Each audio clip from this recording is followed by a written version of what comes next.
Gold Skin. Ideal Skin by Sivop. Destination Sénégal, agence sénégalaise de promotion touristique. Jini Jinjer, Ken du ko lam-lamé, mooy suñu yëf. Avec Diwan Décor, votre personnalité devient un style. Baobab High-Tech vous propose une large gamme de produits électroménagers, informatiques et multimédia. Cypress, l'immobilier depuis 1990.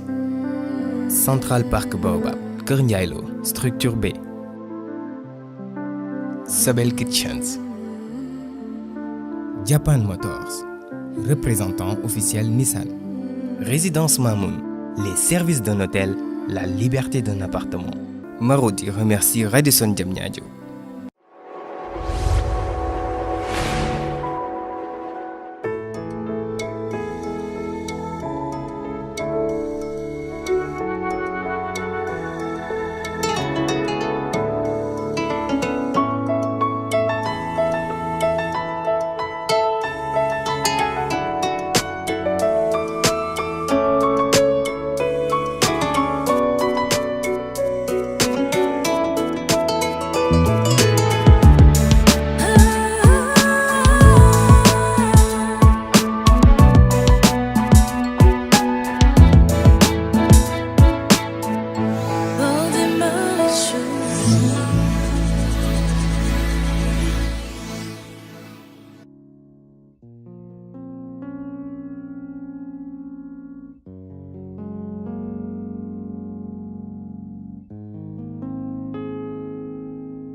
Tonton Tapha waaw man la dama la soxla woon.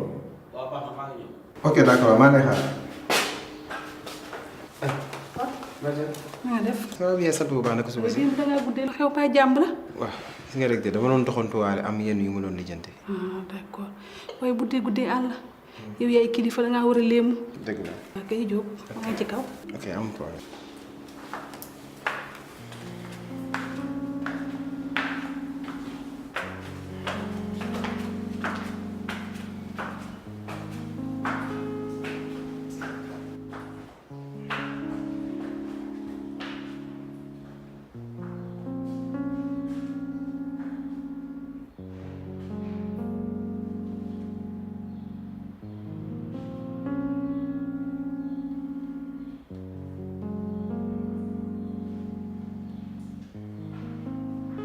Marie dama bëggoon ñu waxtaan parce que ndax yow dal nga posé nga te lu ma la wax di nga ma dégg moo tax ma ne woon naa ñëw wax ak yow ndax sunu kër gi li fi nekk ëpp na torop Eva nag moom waxuma ay waxam ndax moom gaynde gu tax la déggul jat wax naa ak moom ci néegam wax naa ak moom ci biti lu ne wax naa ko faalewu ma waaw te li ma gis si pot nii bu jëmul ginnaaw dina ko fase te bu ko fasee sunu gàcce la loolu fu ñu koy waxee dañ naa ñoo seetaan ma bëgg na nga wax ak Pod ndax yow xam nga sa jëkkër bu baax xam nga fi nga koy jaar waxal ak moom mu wàcc mer na de.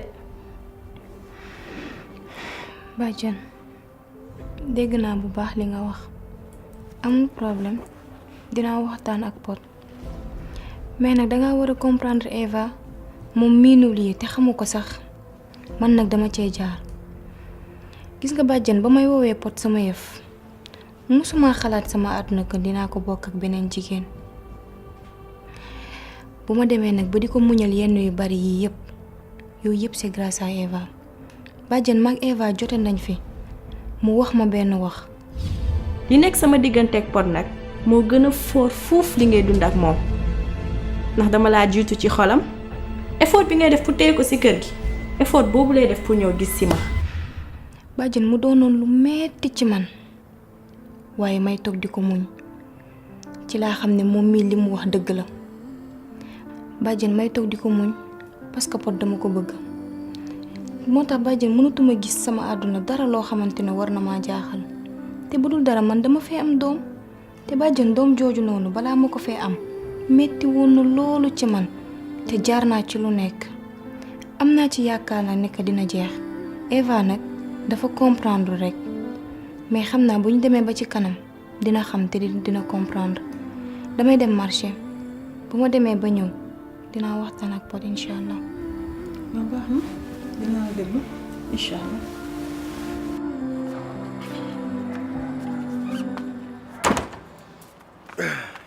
tonton. ma ne lu mu bëggoon ñu waxtaan daal tuuti. mbaa jàmm la. jàmm la rek. ah alhamdulilah. waaw xam nga. damaa demoon ko ñoom béti. waaw waxtaane naa ne ak yaayam yëpp. te tamit joxe naa fa sama kàddu. waaw jabar laa bëgg. waaw ah loolu kay sant yàlla alhamdulilah rabbil alamin loolu lu baax la. lu la yaay ja tontu. ni na ma naa yónnee. ah loolu kay alhamdulilah rabbil alamin xam nga lu baax boo koy def da nga cay gaaw. jeex na tàkk. ndax ñun sonn nañ ci àtte bi. sonn nañu ci àtte bi jàppal guddi jàppal bëccëg barka démb sa période bi xam nga ni boo ca damoon du am musiba ah te xam naa la comme yéen ñaar yàlla dogal na am ngeen doom ba nuppi nga dem takk ko mooy li gën ndax yow xam naa la de xam naa la de balaa bi waaye tonton waa kër gi naka laa leen koy waxee. waa kër gan kër gi déedéet leen daal bëgg naa la ko yëgal bàjjan bu ko noppam bi déggee mooy siiw na sama jabar yi la. bu kenn bu mu ko yëgakum bàyyil ñu dem def li ñuy def ba yaa lépp sotti booy dem sa yooyu ngay dem. waaw bu lune de miel bi. ma ngoog. prévoir naa ko nag. jeex na mi ko noonu.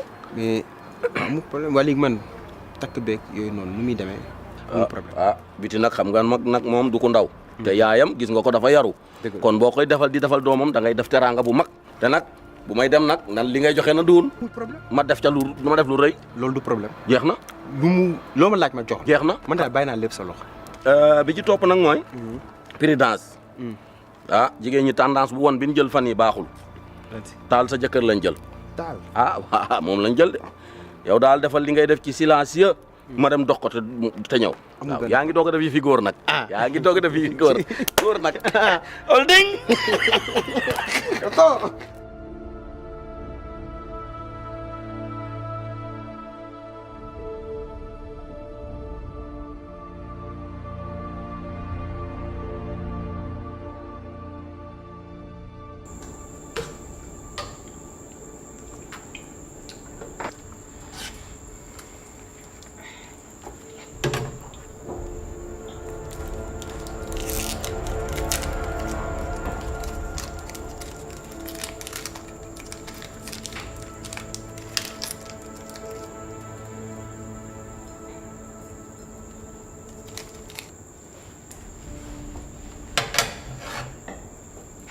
Pod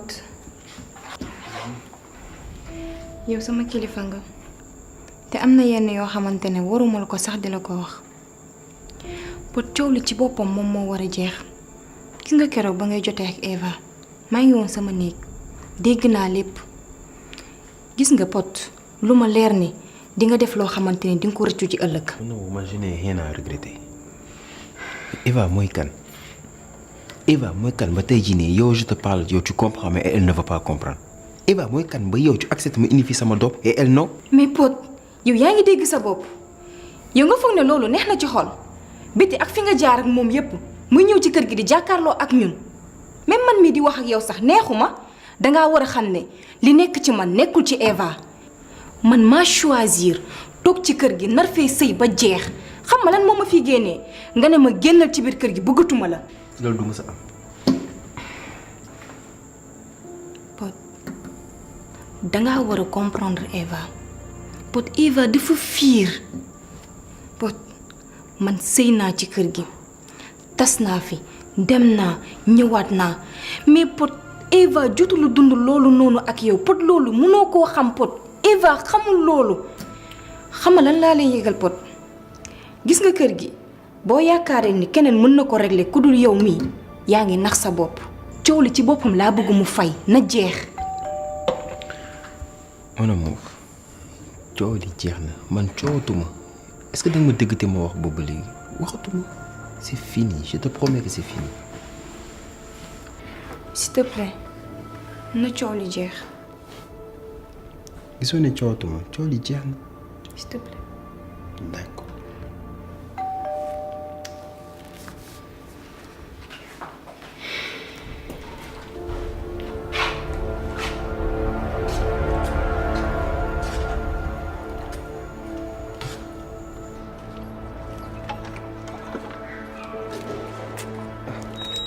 Monsieur Lopez.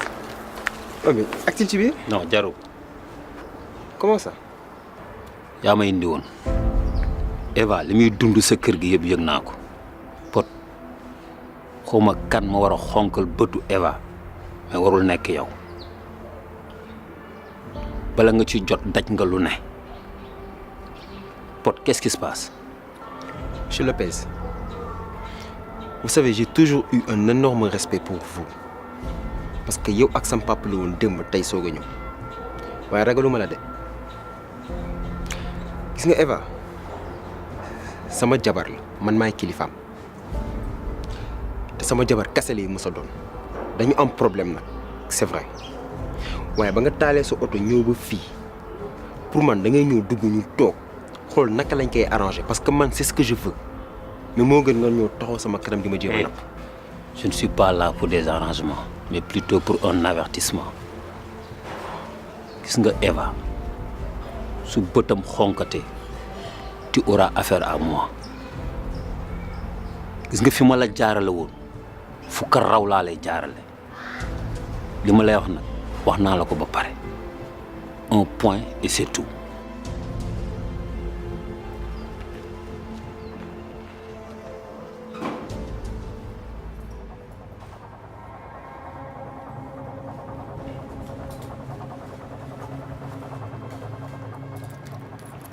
Bonjour.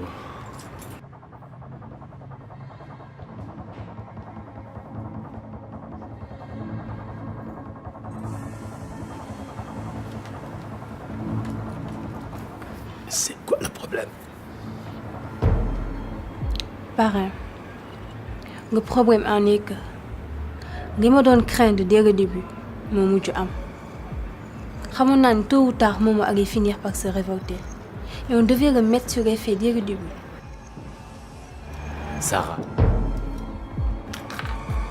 je pense que Momo yaa koy jàppale ci lu mu bëgg mën naa ne sax yaa ko bàyyi ci lu ko neex. Comment ça? Momo côté sécurité am dafa bëgg sax di décider boppam alors que loolu suñu domaine la je pense que il est temps ñu wax ko fan la war a mën yam.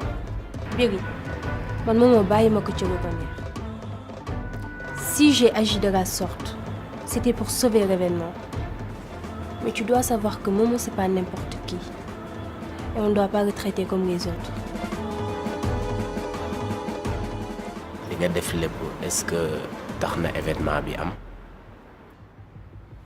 Écoutez, la date limite des inscriptions pour candidat yi yegg si na ba noppi et Momo doit être inscrit. Il doit être investi. Mais nag Momo il faut que mu xam ni pour réunir toute l'Afrique, il va falloir que mu gouverner son propre pays d'abord. Et ça, il ne peut le faire que par la politique. Et il le fera. Merci.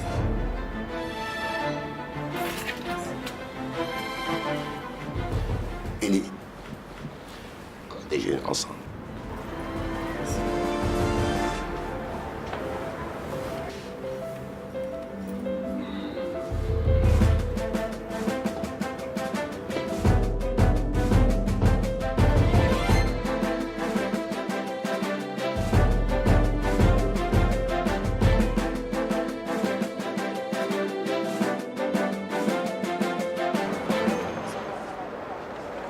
Ok, embrasse bébé Yacine pour moi.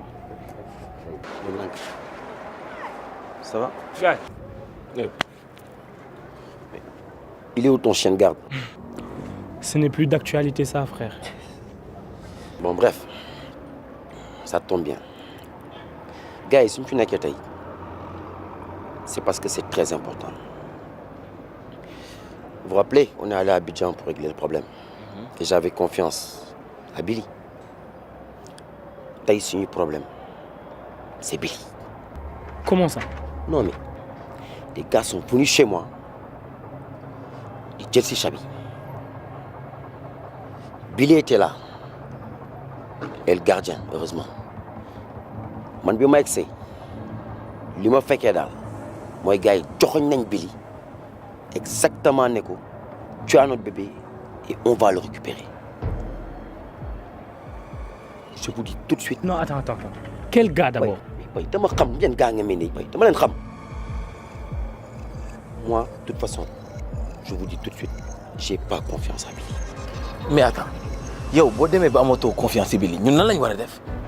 man d'ailleurs sa Billy la musuma ko wóor toxalal Momo souviens-toi li tonton Badou waxoon li bar bëgg moom la mbëtt bëgg gis nga ñi ñi ñoom ñëpp a yem ils ne veulent que le pouvoir. Ben, tu es sûr que loolu nga dégg. maa ko dégg ñii samay nopp. Non mais attends. Tu vas pas me dire qu'ils vont sacrifier ce gosse? Non. Non, lu ñu dund fële man du ma ko dundaat fii hein. Calmos. Non. Loolu moom mënuma ko. Kenn du dundaat loolu. Et pour ça, il n'y a qu'un seul moyen de le savoir.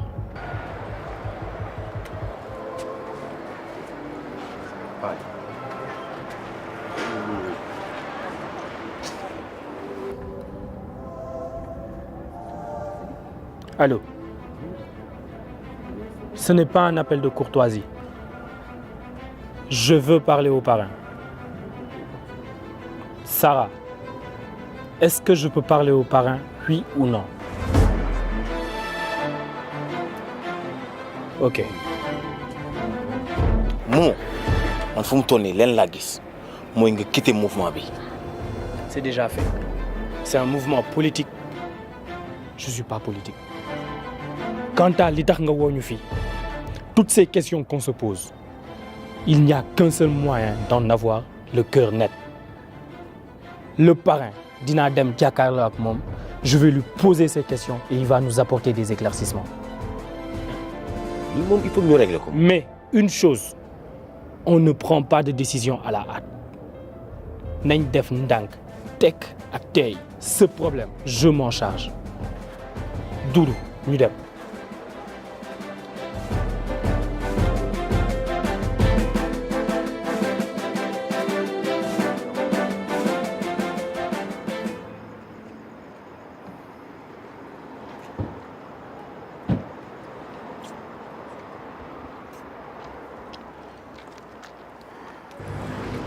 Allez. Le frère. Oh, nice. naka moom. alors. Boy. Ouais. Lan nga ñuy doyee loo xam ne mënuñ ko wax sa kër mënuñ ko wax sama kër. Bon, déjà merci d'être là hein. Et xam naa ne yow amoo jot. yow tamit yaa ngi say bagages quoi. Mais su ma leen woowee fii nii c'est parce que c'est très important quoi. Déjà je dois vous annoncer que demain damay takk jabar. nga ni. mais comme voilà. Caaxaanu jikkoom la rek. Boy man yéen rek laa am vous êtes mes frères te demain dafa ma takk suuf moo tax dama bëgg yéen ñaan ngeen teewal ma ci xew bi parce que tamit ça se passe à Saint-Louis. Saint-Louis. waaw Saint-Louis sori na de j'espère que am na ay cousines yu baax rek. Kan Betty. Effectivement. Pod, tu es sûr? J'en suis certain, boy. Say jabar la lañu wax. Bon, waxaguma leen ko parce que dama ci waxtaan ak tonton Tafa mënuma bu ma leen waxagum dara et je pense que c'était la meilleure chose à faire. Boy, gis nga boo demee ba xam ne tu es assez responsable pour yor ñetti jabar. Tu dois l'être suffisamment pour tiim sa ñaari nga njëkk am ne leen ne da ngay takk. Boy, c'est pas ça le problème. Xam nga lan la actuellement Marichou elle a des soucis. Eva moom xalaatuma ko sax wax même les femmes à la maison ñu ñoom bàjjen ñoom umu waxuma ko ci kenn affaire jigéen moom yaa ma gën a xam. Le plus important man pour man ñoom ñu bañ ko yëg ñu bàyyi ba xew bi passé après on en parle. Tonton Tafa nag gis nga boo ko moytuwul ci ay tooxi duuna lay dugal lim la digal nii du dëgg du yoon musul am jabar xamul luy jabar tey bu ñu laloon si jaada ci kër gi boo jiitewul ma jiite du jiite man nag loolu laa lay wax. D'accord, aucun problème. Et ça, on va gérer ça après. Mais man, je compte sur vous demain, s'il vous plaît. Teewal leen ma quoi. Pour moi, c'est le plus important. D'accord. Je compte énormément sur vous. non ñëw dinañ ko def mais Pod wax ko say jabar. En tout cas, merci. Je compte vraiment sur vous. jaajëf.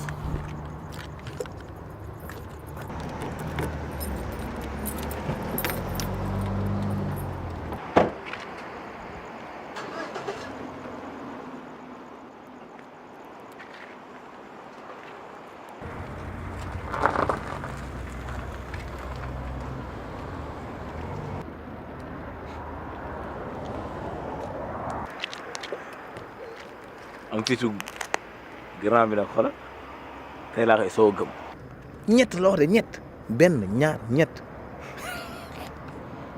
bay kii nañ ko bàyyee nii rek gis nga Betty man maa ko embauché ci entreprise bi mu dem ba xamanteeg Pod ñu am doom ba tey sëy bi musuma ci wax tey laa ci soog a wax parce que farata la bay kii war na taxaw fi naan ñu ay souci Marichou problème mu Eva bu xalaatoon souci ñaari jabaram dina fi nekk naan day takk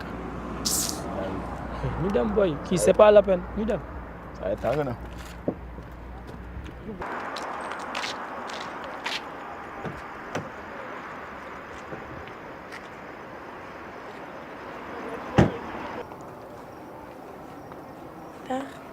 Ouais, Betty, ça va? Ça va, rien ci jàmm. Ouais, ça va bien. Baal ma si dérangement bi de. Non, grave. Ça va naka tey. Ouais, nice, alhamdulillah.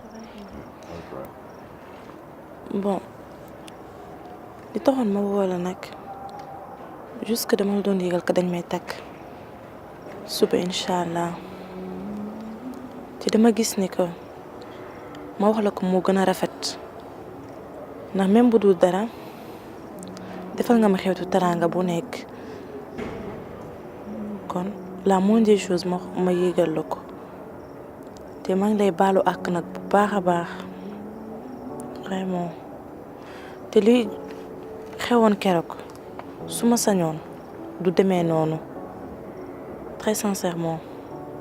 Non, Betty, amul ak hein. Amul ak. Tu m'as appris une chose hein. Que relation kenn du ko forcer. Te bëgg rek moo wóor. Sa bàyyi doom nga bëgg ba léegi. Instant lu mu la mën a souhaiter rek moi je souhaite un heureux ménage hein. Et puis j'espère qu'ils prendront soin de toi inchallah. Inch'Allah. Man tamit ma lay ñaanal jabar ju baax koo xamante ne mérité nga ko. Yeah. Ouais. Instant yi guddi na kon xam naa on fait comme ça kon. Inch'Allah. Ouais, allez, bonne chance hein. Ouais. OK. Bye bye.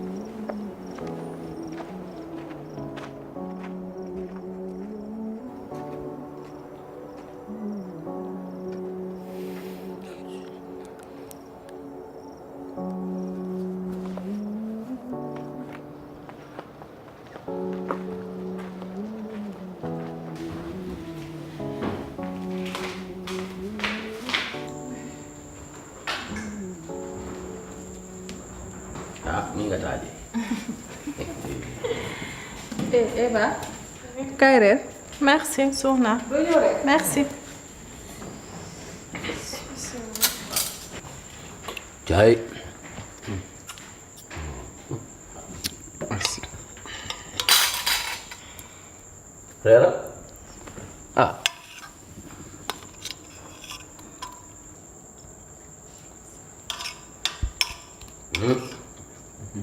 Jokkeel jàppale na la de ma lay point de. xanaa defati na mëninam de.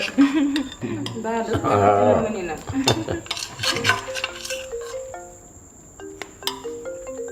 waaw man kan moo lay woo heure bi. Sumeef man xawma xoolal numéro privé la sax. waaye tam portable jàmbur loo ci laaj ku la woo heure bi tamit mënoo bàyyi sa fiir gi. waaw mais tamit jabaru jàmbur. da nga fiir rek te waroo fiir. waaye jabar da nga fiir Allô? rek. Allô. Allô? kan la Marichou. waaw man la Marichou kay kookan la.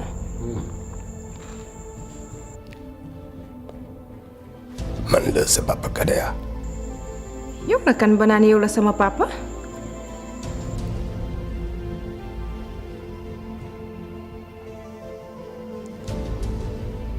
Écoute bien ma fille. Je suis ton père. Et il est temps que tu le saches.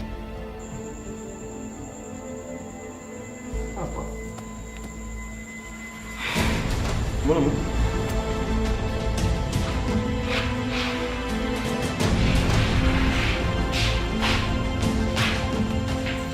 yëngal lañu. yaa yàlla. Marichou daa am papa. waaw ku amul papa nit dina dund te du am papa.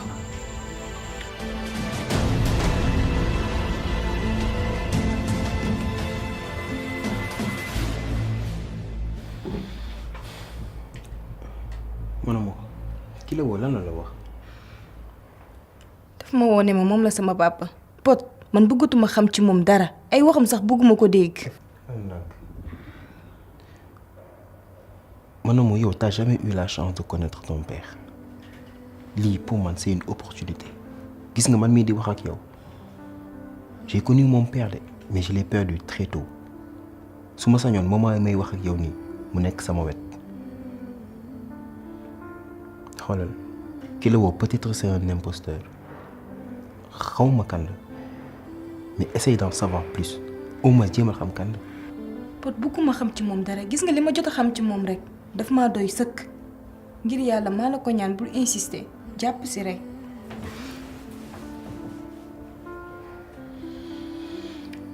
Ok, comme tu veux.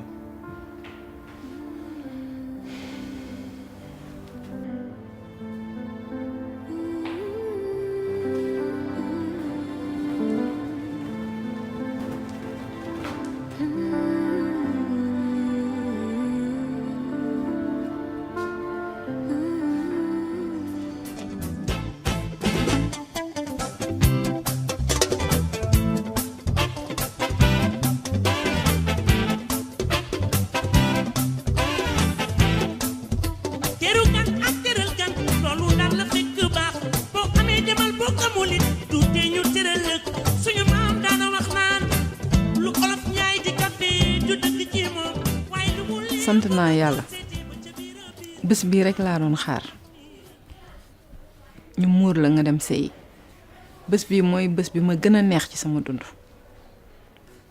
wante Betty sa jëkkër ji ma gis man gëm naa ni ku la bëgg la konte du def effort yi mu def nii yëpp léegi nag Betty lenn rek laa lay dénk soo demee Betty nga tarbiyu ko say goro nga toppatoo leen ba kenn du la xeeb ñu xam ne ci famille bu baax nga bokk toppatoo leen comme ni ñu toppatoowee ñun te Betty yow yaa ñu mën a sigil te man gëm naa ne dig ñuy sigil mere woon naa la trop Betty wante maa ngi la doon ñaanal bés bii xamoon naa ne dinga ko am ndax yaay dina mere doom wante day kon ne di ko ñaanal ndax man yow rek laa am Betty ngir yàlla Betty siggil ñu loolu kese laa lay dénk nañ ci góorgóorlu bu baax Betty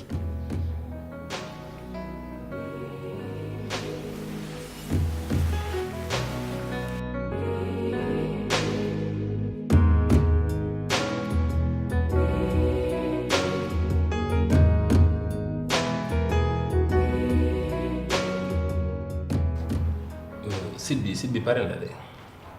bon bàyyi ko foofu bu ko lancé gu maa ngi lay woo waxtaan nañ mais trouvé guñ consensus. xam naa fii ba semaine prochaine rek ñu xool. ok waa parce que tey dama bëggoon a teel a libéré pour dem ci mariage bi. mariage ban mariage.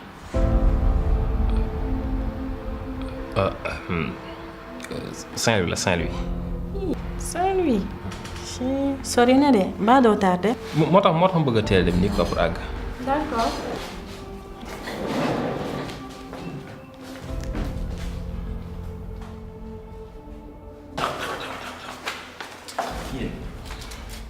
yéen da ngeen dem ci mariage wala dimbaleen.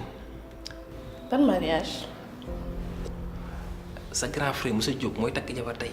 ban monsieur Diop encore. non attends Betty moo ma invité Saint-Louis mariage bi tey la.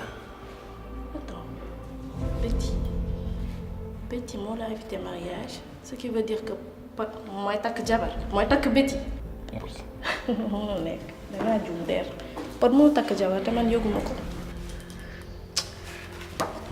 ku lay def ni damay woo Pod. waaw yu vérifier parce que Saint-Louis du fii de.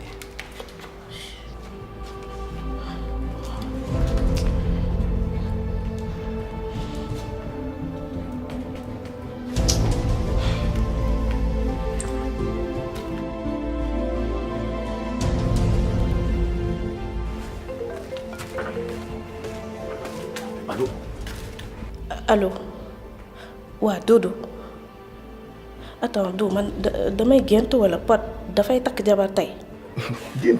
géntoo de instant yi ñu xoolal ñu ngi nii seetlu gannaaw bi day tax de moom pare na. yow Dodo Pod naka la mën a takkee jabar te man duma ko yëg.